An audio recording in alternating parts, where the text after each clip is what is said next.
E no Muda Mundo estamos juntos de hoje. Eu tenho o prazer de conversar com o professor Francisco Celso, formalmente é Francisco Celso Leitão Freitas, né? Mas ele é chamado, ao contrário da maior parte das pessoas que tem nome duplo, normalmente quando é Ana Maria, Francisco Celso, né? Antônio Carlos, a mãe chama quando está braba pelos dois nomes, mas não é o caso dele. Desde pequenininho, ele é chamado e conhecido como Francisco Celso, ou, para os mais íntimos ainda, como Cisquinho.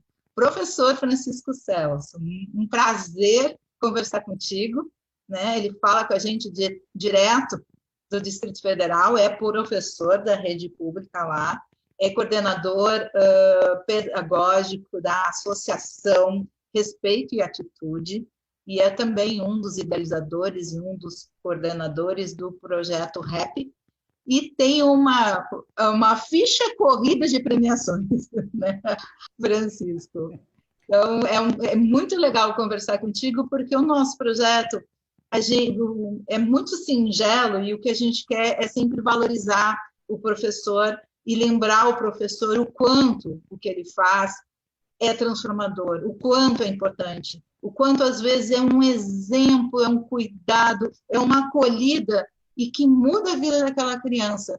E num país em que, infelizmente, essa profissão não é tão valorizada como deveria, a gente criou esse projeto já há mais de 15 anos para lembrar, professor, o que tu faz é a coisa mais importante do mundo. Né? E eu fico tão feliz que a gente tem tantos professores como tu, Francisco Celso, que fazem a diferença. Tudo bem? Prazer conversar contigo. Então, primeiramente, agradecer ao convite, viu, Cristiane? Muito legal o projeto Muda Mundo, a abordagem de vocês, ela dialoga muito com a nossa abordagem do projeto REP, e essa iniciativa, né, de valorização do profissional da educação, eu acho que ela é de suma importância, principalmente nesse momento histórico que a gente está vivendo, de desmonte da educação pública, de desmonte da cultura. Acho que é muito importante essas ações de valorização do profissional da educação. A VARC Foundation fez uma pesquisa no ano passado, 2020, com 30 países, e, infelizmente, o nosso país ficou na 30ª posição em termos de prestígio do profissional da educação perante a sociedade. Então, isso mostra o quão importante é a gente estar valorizando esse profissional, estar valorizando a educação como um todo, né? Acho que esse momento de pandemia veio para mostrar isso, da importância do profissional de educação, né? E que sirva, né? Se tem alguma lição que a gente possa tirar disso, é que a gente precisa investir mais na educação, investir mais nos educadores e investir mais também para acabar com esse apartheid social, com esse apartheid tecnológico que vem prejudicando no processo de escolarização, principalmente aquela juventude preta, pobre e periférica que tem menos acesso à tecnologia e fica aí mais prejudicada e mais vulnerável nessa questão da escolarização. A desigualdade que foi escancarada, né, Francisco, com a pandemia. Mas para a gente começar, me conta assim, por que tu és professor? Como é que foi essa escolha? Quais foram os caminhos que te levaram a ser professor de história, não é isso? Professor de história.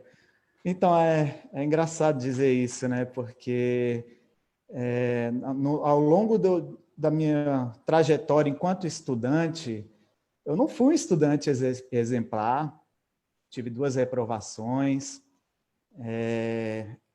A escola também não se mostrou acolhedora para mim, né? Pelo contrário, ela se mostrou muito mais hostil para mim do que acolhedora. Então, assim, as 2 reprovações que eu tive, inclusive, foi por falta mesmo, porque eu não tinha vontade de ir para a escola. Eu era um estudante extremamente tímido e, por vezes, eu me sentia constrangido, né? Porque, às vezes, um professor, uma professora chamava lá na frente do quadro para resolver um exercício, ou na época ainda existia isso de tomar tabuada e etc. E eu, pelo meu excesso de timidez, isso foi me fazendo perder o gosto de ir para a escola, né? Então, assim, eu fui perdendo esses bloqueios ao longo do tempo, por conta também de educadores, é importante frisar isso, né?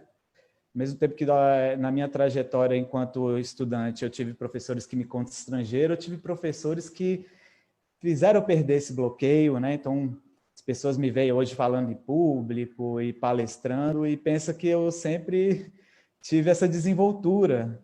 E muito pelo contrário, eu tremia os lábios, eu tremia as pernas, enfim, não tinha a menor desenvoltura para falar em público. E interessante, você perguntou por que eu me tornei professor de história. Foi justamente uma professora de história que fez eu perder esse bloqueio, né? Eu lembro que eu estava no primeiro ano do ensino médio e a professora dividiu a turma em grupos para apresentar seminário, né? E aí, quando terminou a aula, eu fui até a mesa dela e pedi para que ela me passasse um trabalho escrito. Expliquei para ela que eu não queria apresentar o seminário porque eu era tímido, né? E que expliquei, professora, eu começo a tremer lábio, eu começo a tremer perna, eu não consigo. Aí ela chegou e falou assim para mim, Cristiane, ela falou, olha, Francisco, tudo bem, eu posso até te passar um trabalho escrito, mas você precisa perder esse bloqueio. Aí ela pegou na minha mão de uma forma tão carinhosa e acolhedora e falou assim, posso te ajudar? E é engraçado, que na verdade o que eu queria era sair correndo ali, mas como ela falou de uma forma tão carinhosa e acolhedora, eu falei, tudo bem, professora, eu aceito sua ajuda. E legal que ela começou a me ensinar técnicas de oratória. E tem 3 passos que ela me ensinou, que eu lembro até hoje, assim, parece que foi ontem que ela me ensinou isso. Os 3 passos que ela me falou foi o seguinte, ela falou, Francisco, se você tiver com as pernas tremendo, você flexiona os joelhos e posiciona os pés em V, que ninguém vai perceber que suas pernas estão tremendo. Aí, o segundo passo que ela me falou, se você tiver com as mãos tremendo, pressiona uma mão junto à outra, que ninguém vai perceber que suas mãos estão tremendo. E o terceiro passo, ela falou o seguinte, estuda a sua parte e quando você for apresentar, encara a turma como se fosse um adversário que você vai sair na porrada. Ela falou desse jeito. Encara eles e fala o que tu estudou. E pela primeira vez eu consegui apresentar um seminário e tirei uma nota boa. Isso me marcou positivamente minha trajetória enquanto estudante, né? E a partir daí, assim, eu comecei a pegar gosto pelas aulas de história, e aí tive vários outros bons professores. É importante dizer que minha mãe também é aposentada hoje, mas ela também era professora de história, então meio que segui os passos da minha mãe também. E me formei no ano de 2003, eu me formei em História, e já no ano seguinte eu comecei a lecionar, e quando eu comecei a lecionar, eu fiz uma promessa para mim mesmo, né? Que eu jamais iria constranger um aluno meu. Estamos aí no ano de 2021, então já se passaram alguns anos e eu tenho conseguido cumprir essa minha promessa, né? Eu acho que eu assumi esse desafio do magistério justamente por isso, para dar minha micro contribuição aí para que o ambiente escolar seja mais acolhedor, né? E menos hostil, porque eu vivi essa situação de a escola, que era para ser um ambiente acolhedor para mim, ela acabou se mostrando mais hostil do que acolhedora. Então é isso, acho que foi o que me motivou a encarar o desafio do magistério, mesmo com todas o que já foi dito aqui, né? Toda essa desvalorização, essa falta de prestígio perante a sociedade. Acho que é Só isso. mostra, né, o poder de um professor, né? Quer dizer, se não fosse essa professora de história, talvez a tua história seria outra. Com E esse certeza ela deu trabalho, Você falar, com magnada, né? certeza ela é uma guinada de rumos na minha trajetória, sem dúvida alguma. Que legal, o poder do professor. E esse trabalho na associação Respeito e Atitude, o projeto RAP, conta um pouquinho para a gente, porque além de trabalhar em escolas públicas, que normalmente já trabalha com crianças de periferia, em situação de vulnerabilidade, tu foste trabalhar com crianças, ou jovens, vamos dizer assim, numa situação de maior vulnerabilidade ainda, que são aqueles jovens que estão cumprindo medidas socioeducativas. Como é que isso aconteceu? Como é que e qual é o desafio nesse sentido? Então, vamos lá. Falei para você, né, Cristiane, que eu comecei minha trajetória no magistério no ano de 2004. E eu comecei em escola particular, não comecei em escola pública. Mas era uma escola que, apesar de ser particular, o perfil dos estudantes era muito próximo com o perfil dos estudantes de escola pública. Primeiro que ela estava numa região periférica, e era uma escola presbiteriana, e bem humilde a escola, na verdade, mas ela era socorrida por uma rede muito grande de escolas presbiterianas, que é famosa no Brasil inteiro. Ela era socorrida financeiramente. Então, era uma escola que tinha muito aluno bolsista, né, todos de origem humilde, origem periférica. E, assim, eu sou fruto da escola pública, né, eu acredito nos estudantes da escola pública, eu acredito nos educadores da escola pública. E depois que eu dei aula nessa escola também, no ano de 2008, eu ingressei para o magistério público e sempre atuei também em regiões de muita vulnerabilidade social, nas regiões periféricas do DF em torno. E eu sempre gostei de dar aula para esse público, né? Porque, como eu disse, eu também sou fruto da escola pública, também sou filho da classe trabalhadora, né? Minha mãe, professora de história, como eu falei para você, meu pai vigilante, então eu sou filho da classe trabalhadora, eu me enxergo nesses meninos e nessas meninas, sabe? Tenho a história de vida parecida com eles e com elas. E foi, assim, eu acho que um caminho natural, que ao longo da minha caminhada na educação, eu fosse, em algum momento, atuar no sistema socioeducativo, que é onde estão os jovens de extrema vulnerabilidade social, né? Então, eu comecei a atuar no sistema socioeducativo no ano de 2015.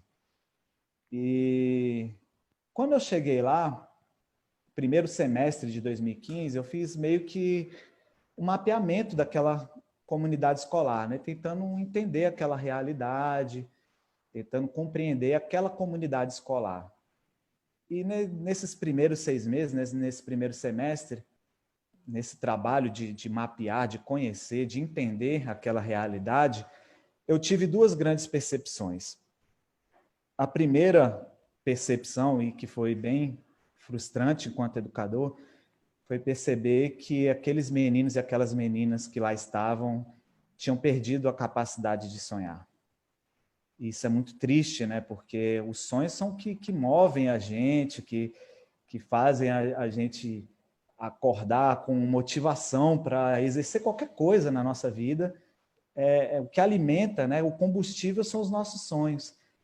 E eu costumo dizer que esse é o verdadeiro assalto, né, cara? Porque são jovens que o Estado já violou praticamente todos os direitos e serviços fundamentais. Então, foi negado para eles educação de qualidade, saúde, emprego, moradia, renda digna, trabalho, e de final ainda usurparam deles até a capacidade de sonhar, sabe?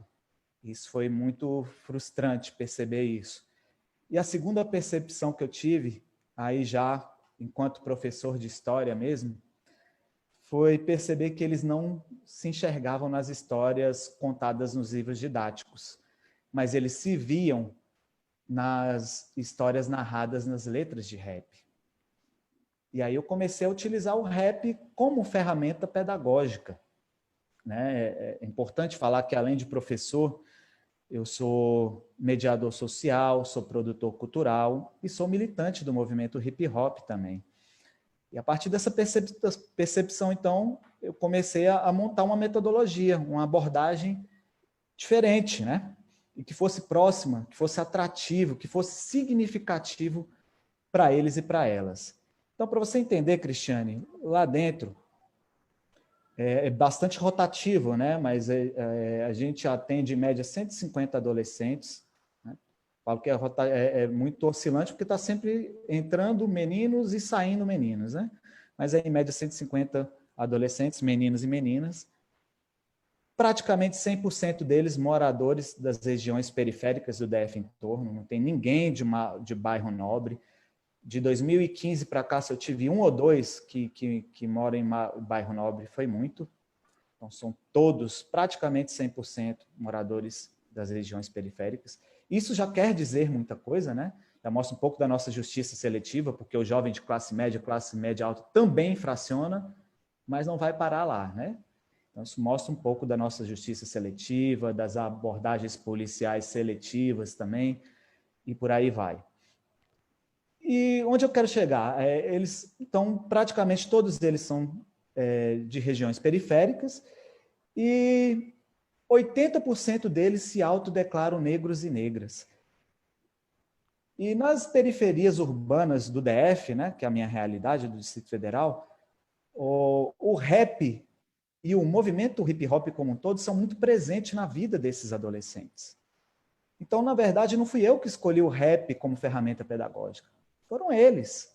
Né? Eu só tive, de repente, a sensibilidade de perceber esse letramento que eles carregavam com eles. Né? Como diz Paulo Freire, os estudantes eles não são copos vazios.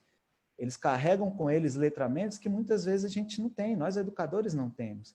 E cabe a nós, educadores, termos essa sensibilidade de perceber quais são esses letramentos e potencializar aquilo que eles já trazem de bagagem com eles. E foi isso que eu fiz, né? Então, comecei só para você entender também um pouco da minha metodologia, o sistema socioeducativo ele é uma realidade ímpar, assim, é bem difícil você comparar com a escola regular. Você preparar uma aula para um ensino regular é totalmente diferente de você preparar uma aula para o sistema socioeducativo, por conta dessa rotatividade que eu falei para você. Então, por exemplo, eu entro numa turma hoje, lá dentro da Unidade de Internação de Santa Maria, eu entro numa turma, se eu entrar nessa mesma turma, na semana seguinte ela já não é mais a mesma. Já saiu adolescente porque terminou de cumprir a medida socioeducativa, ou foi transferido de turma por conta de problema de convivência, ou foi transferido de turno, ou foi transferido de unidade. Já chegou novos adolescentes que estão ainda no início do cumprimento da sua medida. Planejar uma aula para o sistema socioeducativo é completamente diferente, porque você precisa planejar sua aula de modo que você consiga atravessar, que você consiga conquistar a mente e o coração daquele menino naquele momento. Que ele sinta que aquilo é significativo para ele naquele momento. Porque na próxima aula, você não sabe se ele vai estar com você. Então, qual foi a minha estratégia? Aqui no Distrito Federal, nós temos o nosso currículo em movimento da educação básica. Nesse currículo em movimento, nós temos 3 eixos transversais. Quais são esses 3 eixos transversais? Direitos humanos, diversidade e sustentabilidade. Então, o que eu faço? Eu pego algum rap que aborde alguma temática dentro desses eixos transversais e utilizo como pretexto. Então, vou dar um exemplo só para você conseguir visualizar. Dentro do eixo transversal diversidade, eu posso pegar, por exemplo, o recorte racial. Então, para eu utilizar de pretexto, o que eu posso pegar? Posso pegar uma música do Racionais MCs, o Negro Drama, né, para falar sobre a questão racial. Ou posso pegar uma letra do GOG, Carta Mãe África, e utilizar como pretexto também. Por que eu utilizo o rap como esse pretexto? Porque eu acredito que a linguagem artística ela toca muito mais as mentes e os corações dos adolescentes do que qualquer discurso eloquente. Então, por mais que eu tenha propriedade, que eu tenha embasamento, que eu tenha bagagem para tratar sobre a questão racial, por exemplo, eles vão prestar muito mais atenção na música do Mano Brown, dos Racionais MC, do que qualquer discurso ou aula que eu dê, né? Então, foi essa a minha estratégia, utilizar ali o rap como pretexto, voltando a frisar que não é qualquer rap, é um rap que dialogue com a temática que vai ser abordada na sala de aula. Quando eu falo qualquer rap, para ninguém me interpretar mal, eu não estou discriminando nenhuma vertente do rap, né? Que assim como qualquer gênero musical, o rap também tem suas vertentes e eu curto todas elas. Mas como a gente está falando do contexto escolar, do contexto de sala de aula, tem que ser rap que na sua letra aborde a temática que está sendo abordada ali em sala de aula, né? Então, poderia pegar, por exemplo, outros exemplos, né? A questão de violência contra a mulher, feminicídio. Posso utilizar uma letra do Atitude Feminina, né? Rosas, que aborda essa temática. Falar sobre prevenção aos comportamentos autodestrutivos, né? Automutilação, suicídio. A gente pode pegar o Amarelo, do Emicida. Então, a gente sempre utiliza algum rap, algum videoclipe como pretexto. E aí depois a gente vem, né, com toda a bagagem teórica, com toda a argumentação, com todo o bate-papo ali com eles, e a gente deixa eles muito à vontade para eles expressarem o que eles conseguiram abstrair dos conteúdos da forma que eles se sentirem mais à vontade. Então, muitos deles se expressam por meio de redação, outros por meio de desenho, outros por meio de poesia, e muitos deles por meio de letras de rap. E aí a gente começou um trabalho de musicalização mesmo, né? Eu costurei parcerias com produtores musicais, né, do movimento hip hop aqui do DF, e a gente começou a musicalizar as letras que os meninos produziam. E todo o restante que não era letra de rap, a gente também valorizou todas as produções, nada fica perdido. Então a gente já tem 2 livros lançados com a compilação dessas redações, dessas poesias, desses desenhos, dessas letras de música. Estamos com material, mesmo com a pandemia, né? Esse ano a gente conseguiu, a gente já tem material para lançar o nosso 3º livro. A gente só não teve tempo hábil para conseguir sistematizar ainda, né? Nós já temos 2 CDs lançados, tem videoclipes, materiais audiovisual dos meninos e das meninas também. O último CD, inclusive, a gente lançou agora durante a pandemia, né? Foi em dezembro que foi lançado agora. O CD, a gente tem uma tiragem de 1000 cópias, é um CD promocional, então a gente não comercializa, justamente para distribuir mesmo e valorizar esse protagonismo dos meninos, né? Para eles, quando eles saírem da unidade, terminarem de cumprir a medida deles, eles terem um material e falar, olha, eu sou um artista, eu tenho um material gravado, ser um cartão de visita para eles, né? E hoje o trabalho, o projeto, ele ganhou corpo, né? Ele existe desde 2015, mas ele ganhou corpo. A princípio a gente não tinha recurso nenhum. Eu pegava, a gente chama de base, né? Que é o instrumental. Eu baixava na internet o instrumental e colocava os meninos para cantar em cima do instrumental lá. Eles pegavam o meu pincel, fingia que era microfone, sem recurso nenhum, né? Utilizando instrumental de internet, enfim. Mas o projeto foi ganhando corpo. No ano de 2017, a gente ganhou o prêmio local do Itaú Unicef. No ano seguinte, 2018, a gente ganhou o prêmio local, regional e nacional do mesmo prêmio. 2020, a gente recebeu o prêmio de práticas inovadoras da educação pública do Distrito Federal. Recebemos o prêmio Ring of Peace, lá na Rússia, que é um festival de curta-metragens, com um curta-metragem que a gente produziu chamado Sobrevivendo no Inferno. Eu fiquei também entre os 36 melhores produtores culturais aqui do DF pelo Prêmio Cultura Brasília 60, também no ano de 2020, e fiquei entre os 50 melhores professores do mundo pelo Global Teacher Prize, que é considerado o Nobel da Educação, né? Então, a gente vem passando por esse processo de reconhecimento que nos permitiu ter um aporte financeiro para potencializar as ações. Então, hoje, o Projeto RAP, a gente tem várias ações. Nós promovemos sarau uma vez ao mês, dentro da Unidade de Internação de Santa Maria, e é legal porque, por meio dos saraus, a gente consegue apresentar outros gêneros musicais para eles e outras linguagens artísticas também. Então, o rap ele é uma porta de entrada para apresentar todo um universo para eles.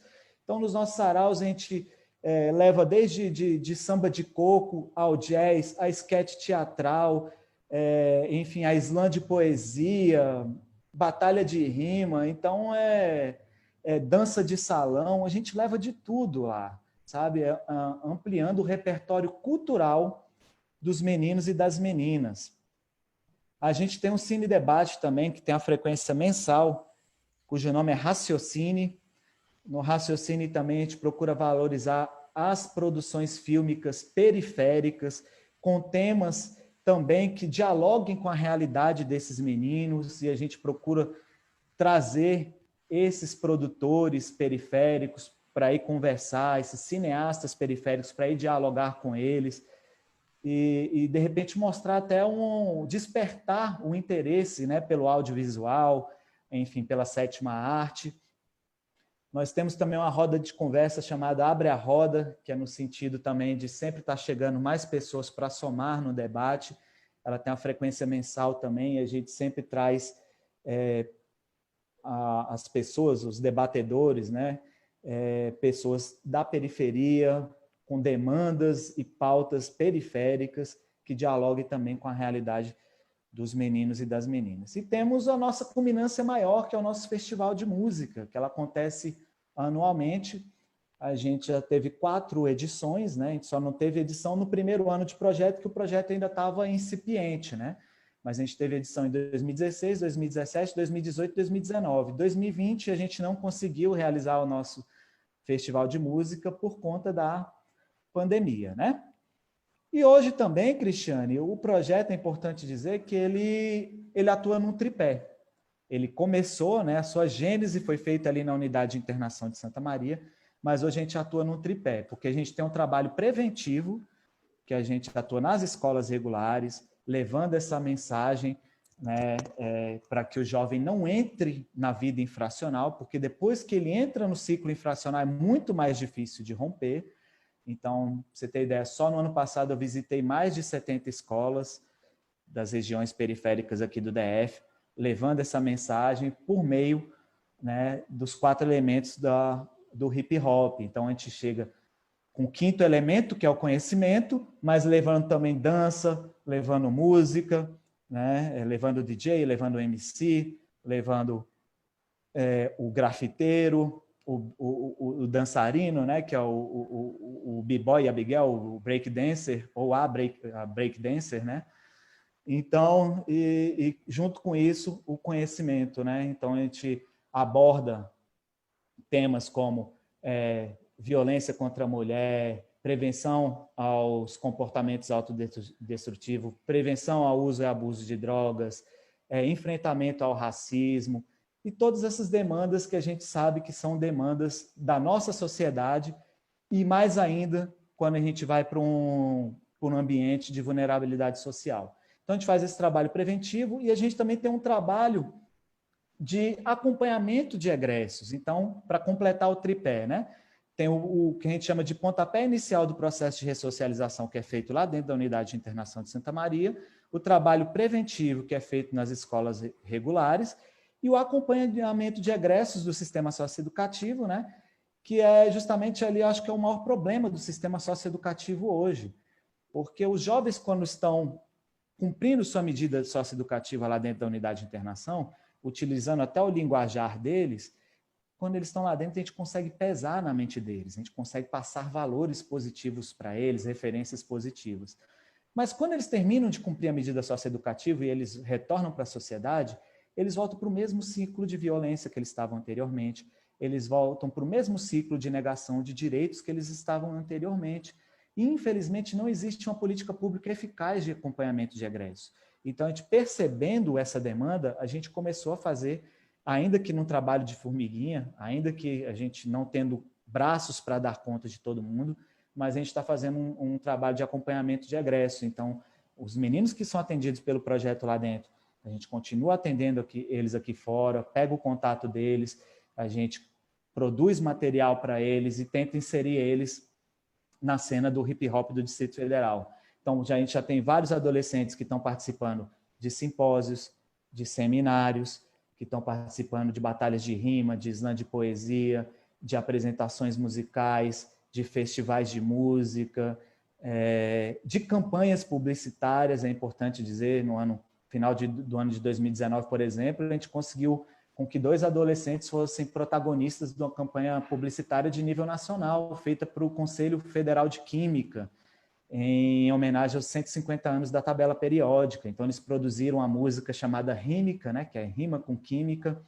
que inclusive está aqui nesse CD promocional, né, e fizeram a campanha audiovisual que foi disparado em rede nacional pelas redes do Conselho Federal de Química, né? Então, a gente vem conseguindo. Agora mesmo a gente vai ter o Festival Brasil Arte, né? Que vai ser um festival que ele acontecia, né, com público, etc., mas nesse momento de pandemia vai ser um festival de música feito de forma virtual, mas que os nossos adolescentes também, né, vai ter um episódio todo dedicado ao hip hop e vai ser protagonizado pelos nossos adolescentes, né, pelos egressos. Então, a gente está conseguindo inserir eles nessa cena e eles estão conseguindo, inclusive, ter uma rendinha complementar, digamos assim, porque são atividades que são remuneradas e até mesmo com as premiações que a gente ganhou no projeto. Porque os saraus que acontecem, por exemplo, lá dentro da unidade de internação, eles têm a frequência mensal. E a gente sempre leva nas edições um egresso para participar, né, da edição do sarau e pagando um cachezinho para ele. Então, ele retorna para a unidade não mais como um jovem infrator, mas como um adolescente ressocializado, mostrando sua arte, sendo valorizado pela sua arte e passando uma mensagem emancipadora e libertária para os jovens que ainda estão cumprindo medida socioeducativa e servindo como referência positiva para esses jovens que ainda estão lá cumprindo medida socioeducativa. Né? E isso, assim, acho que essa é a maior das premiações, é essa, né? É ver os jovens conseguindo sua ressocialização por meio da educação, por meio da arte. Que trabalho maravilhoso, Francisco Celso, que potência, né? E fico aqui sonhando se a gente pudesse replicar, né, isso como uma política pública no Brasil inteiro, né? E mostrar, a gente, talvez, não sei se tu concorda comigo, a gente tem um desafio para quem trabalha com cultura, né? Que a gente não tem indicadores, né? Que mostram, né, o poder de transformação de ações culturais ou socioculturais, né? E vocês devem estar reunindo esses elementos para mostrar a diferença, né, do resultado do trabalho após a implementação do projeto, inclusive com o acompanhamento dos egressos. Vocês têm como medir isso? Vocês têm, assim, por exemplo, número de egressos que entraram no mercado de trabalho ou que, né, estão trabalhando com música, com arte, que não reincidiram? Já dá para fazer esse... É complicado, né? Assim, eu também não gosto muito, acho que é cobrado, né? A gente vive numa sociedade que é muito competitiva e que estimula a questão do resultado, enfim, de gráfico, número. E o nosso trabalho ele é muito mais qualitativo, né? A gente tem, assim, não adianta mostrar um gráfico, um número bonito, maravilhoso lá, né? Que às vezes muito mais importante do que aquele número, aquele dado, aquele gráfico, é um adolescente falar para você assim, de uma forma informal, de que, poxa, ele nunca tinha pego no microfone na vida e que por meio do projeto ele pegou pela primeira vez no microfone, que ele não sabia o que era uma poesia, que ele não sabia o que era um slam, que ele não sabia o que era um sarau. E hoje ele tem acesso, lá dentro da unidade, ao que o governo devia estar ofertando aqui fora, né? Porque também são direitos fundamentais, cultura, lazer, entretenimento, tudo isso são direitos fundamentais. E tudo isso é educação também, né? Porque educação não é só escolarização. Quando a gente fala de educação integral é isso. É você trabalhar todas as dimensões humanas, pensar o ser humano na sua integralidade, e não só os conteúdos curriculares, né? Então, é a ludicidade, esportividade, criticidade, enfim, sociabilidade, tudo isso é educação, certo? Então, eu não gosto muito também dessa questão de gráfico, de números, sabe? Mas a gente tem muitos exemplos, a gente tem adolescentes que hoje, né, estão formados, tem adolescente que se formou em serviço social para atuar dentro do sistema socioeducativo e ajudar a emancipar outros jovens, que se tornou escritora, que hoje trabalha com a pesquisadora Débora Diniz, né, que é famosa mundo afora, trabalha numa instituição chamada ANIS, presidida pela Débora Diniz, e seguiu os caminhos da Débora Diniz e virou escritora também. temos alunos que ganharam bolsa integral em faculdade particular, temos, como eu disse, vários exemplos de alunos que estão participando de campanhas publicitárias, simpósios, saraus, que estão palestrando e levando a sua história de vida como exemplo para colaborar com a emancipação de outros jovens, sabe? Então, assim, essas são as verdadeiras histórias por detrás de qualquer número, de qualquer gráfico, sabe? É isso que eu gosto de dar visibilidade. Não, eu concordo totalmente contigo e acho que nenhum número traduz, né? Qual é o número que traduz uma criança que voltou a sonhar? Não Verdade. tem, né? Mas eu digo, né? Assim, uma criança que voltou a sonhar, tá? Para mim, eu ganhei o ano, né? Eu digo mais no sentido de a gente fortalecer, né, o movimento cultural e a importância da cultura para que as pessoas que ainda não compreenderam o poder de transformação, talvez esse seja um desafio, né? Claro que na tua fala fica muito claro, né? A gente vibra junto, tem vontade de ir lá fazer também, mas eu acho que a gente tem que ter um movimento que não é um gráfico, mas de alguma forma consolidar esses indicadores mais qualitativos que mostram que a arte tem o poder de fazer jovens voltarem a sonhar, tem o poder de mostrar outras realidades, né? De conhecer poesia, de construir identidade, né? E ele faz isso tão legal assim, porque é a partir, como tu disseste, assim, nenhum jovem é um copo vazio, né? Ele traz cultura, ele traz um monte de coisa. Então, às vezes, falta eu ouvir, prestar atenção nisso, valorizar isso. Né? Então, verdade. Assim, um pouco a minha inquietação é, gente, como é que vocês não percebem que isso é a coisa mais linda que está acontecendo? Talvez seja até uma teimosia minha, sabe? Assim, vários colegas já falaram para eu escrever sobre isso, eu não tenho mestrado, eu não tenho doutorado e na verdade eu nem me enxergo na academia, sabe? Eu acho que eu tenho que estar mesmo ali onde eu me sinto fazendo a diferença é lá em sala de aula, sabe? Mas tem colegas que estão pesquisando sobre o projeto RAP, então acredito que dentro de breve a gente vai ter esses dados sistematizados, não por mim, mas por esses colegas. Tem a professora Ismênia, que está pesquisando, fazendo seu mestrado sobre o projeto RAP, a professora Regiane está fazendo o doutorado dela sobre o projeto RAP, tem o professor José Nildo, que fez o mestrado dele em artes também, falando sobre o projeto RAP. Então, acho que vai ter muito material aí já, uma coisa mais sistematizada, mais acadêmica, que é importante que a gente tenha, eu concordo com você que é importante a gente ter como referencial também, até para incentivar outras práticas. Achei legal quando você falou, né? Poxa, se eu resgatei a capacidade de um jovem de sonhar novamente, isso já faz toda a diferença.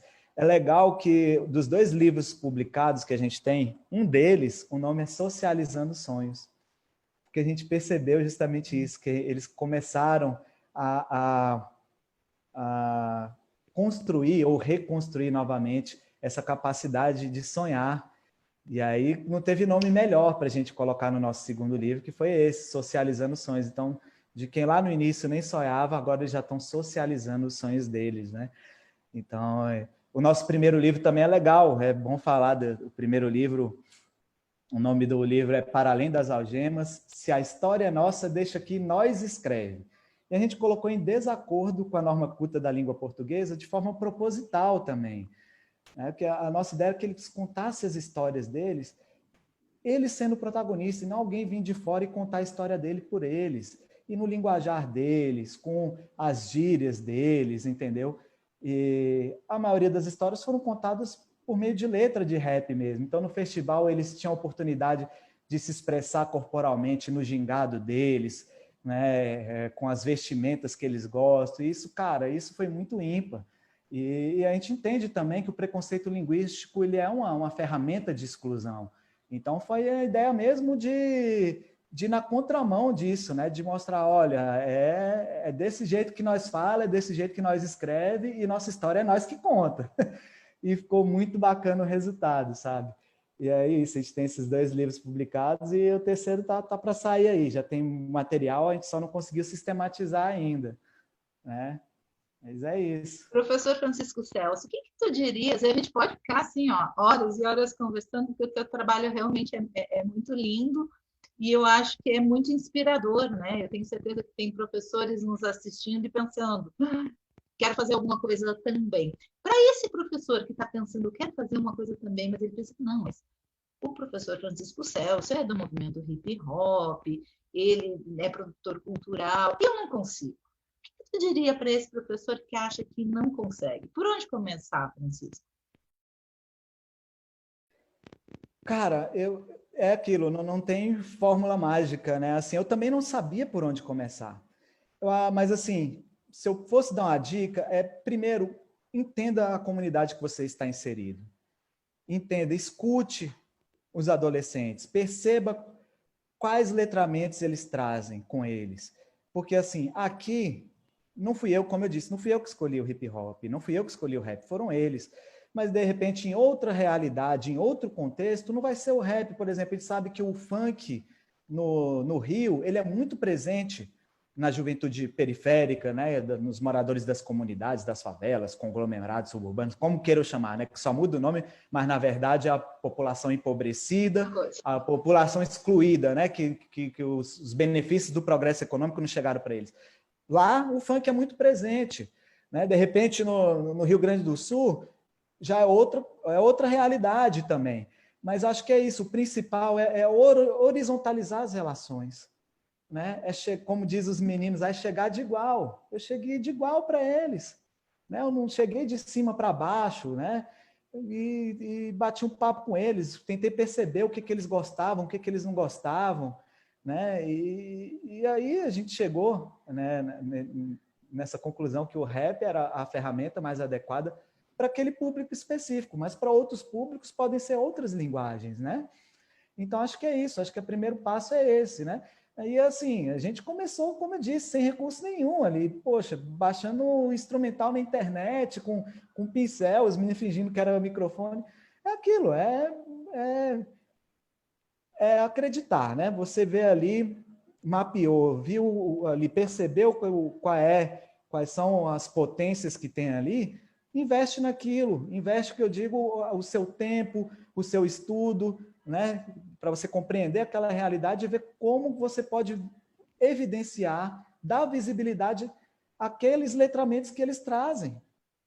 É isso, né? Eu não sou um músico, não sou musicista, né? O pessoal pensa assim, poxa, ele tem a facilidade que ele é um músico, é um musicista. Não, eu não sou, né? Eu fui ali aprendendo, sabe, pesquisando mesmo. Poxa, o rap é o que eles chamam, o instrumental é a base, vamos baixar aqui, baixei na internet.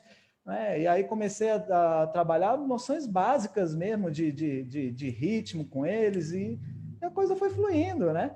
E sempre ali buscando, né, os temas, como eu disse, daqueles 3 eixos transversais, mas buscando as vinculações históricas, que é meu componente curricular, que é a minha disciplina, né?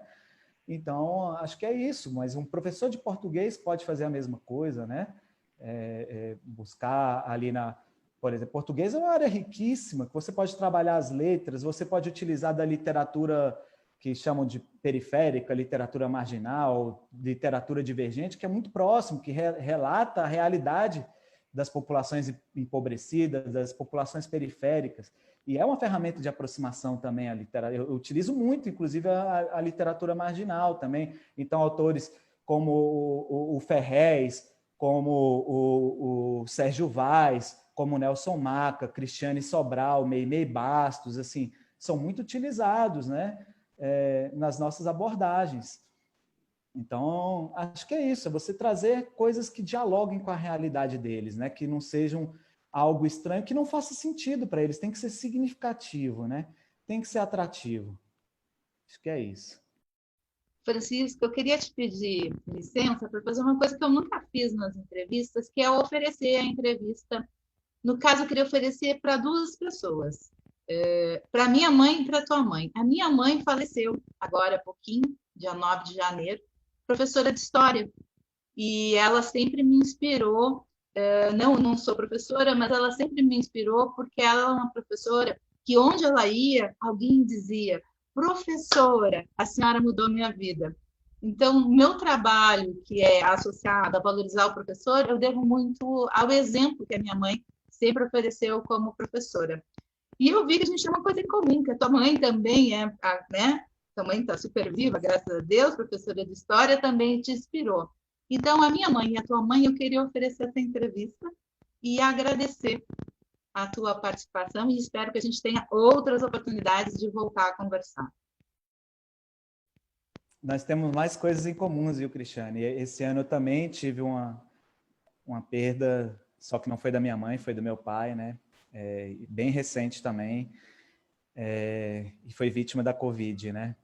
Então, espero que as pessoas que estejam assistindo também se cuidem uns dos outros. Acho que esse é o momento da gente, né, refletir. Acho que se tem algo que 2020 deixou para a gente, foi que a gente precisa ter mais empatia com o próximo, precisamos colocar o coletivo acima do individual, e eu acho que esse é o legado que fica de ensinamento aí para... Eu acho que 2021 ainda vai ser um ano bem, bem complicado em todos os segmentos, na educação também não vai ser diferente, mas que fique essa mensagem, né? Da gente cada vez mais cuidarmos uns dos outros, sermos mais acolhedores, tornarmos o ambiente escolar, ainda que de forma virtual, mais acolhedor para os nossos jovens, né? Porque eu tenho certeza que quando nossos adolescentes, né, tiverem uma escola de qualidade, de fato acolhedora, e tiver todos os benefícios do progresso econômico ali sendo revertidos em direitos fundamentais, em saúde de qualidade, emprego, moradia, renda, saneamento básico, emprego, eu tenho certeza que a gente não vai precisar mais que tenha unidades de internação, não vai precisar mais que tenha nem sistema socioeducativo, nem sistema prisional. E não é nenhuma utopia, não, porque a gente vê países nórdicos, por exemplo, como a Suécia, que no ano de 2014 fechou 4 presídios por falta de detento. A gente tem exemplos da Holanda no ano de 2012, que fechou 8 presídios por falta de detento. Por quê? Porque eles estão colhendo o que eles plantaram lá atrás, que foi investir no estado de bem-estar social, que é justamente fazer com que os benefícios do progresso econômico cheguem para todos e não somente para uma minoria privilegiada, né? Porque aqui, infelizmente, no Brasil, a gente tem um autor até que chama o Brasil, eu não me recordo o nome dele, ele chama o Brasil de Belíndia, né? Porque a gente tem a capacidade de ofertar o que a Bélgica oferta para 20% da população, mas os outros 80% fica dividindo migalhas que nem na Índia, né? Então, que a gente consiga fazer a nossa microparte para que a gente mude alguma microparte do nosso país. Mais uma coisa que nos aproxima do céu, um sonho em comum. Muito obrigada, tá? Um beijo. Eu que agradeço e estou à disposição para outros encontros. Com certeza. Abraço.